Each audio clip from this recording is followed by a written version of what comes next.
Record হচ্ছে না। যাচ্ছে? শুনেছে। হ্যাঁ রেকর্ড হইতেছে মনে হয়, এবার হইতেছে। হচ্ছে স্যার, জি হচ্ছে হচ্ছে। এবার। আচ্ছা যাক, ওই সময় রেকর্ড চালু করতে মনে ছিল না। তাহলে আমরা এখন আবার শুরুতেই শুনতে হচ্ছে। আমরা এল নেটওয়ার্কের মাধ্যমে ইম্পিডেন্স ম্যাচিং করব। ইম্পিডেন্স ম্যাচিংটা কি? ইম্পিডেন্স ম্যাচিং হলো আমার এই যে সোর্স থেকে লোডে পাওয়ার সাপ্লাই দেব, সরবরাহ করব, ট্রান্সমিশন করব, পরিবহন করব, তাহলে সোর্সের ইন্টারনাল ইম্পিডেন্স আর হলো লোডের ইম্পিডেন্স সমান হতে হবে। লোডের ক্ষেত্রে ইন্টারনাল ইম্পিডেন্স বলতে নাই কিছু। ইন্টারনাল ইম্পিডেন্স, ভিতরের ইম্পিডেন্স, এই কথাটা প্রযোজ্য হলো সোর্সের ক্ষেত্রে।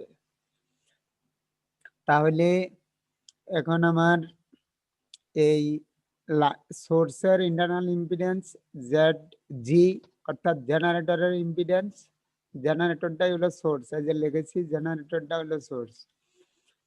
এটাকে আমরা R0 ধরতে পারি অথবা Z0, এটাকে লাইনের ক্যারেক্টারিস্টিক ইম্পিডেন্স হিসাবে বিবেচনা করব।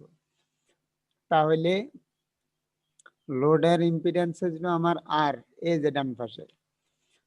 এখন আমরা বলতেছি লেট আমরা ধরি load resistance R will have to match, যে লোড রেজিস্ট্যান্স আর কে ম্যাচিং করতে হবে উইথ জেনারেটরস ইন্টারনাল রেজিস্ট্যান্স R0।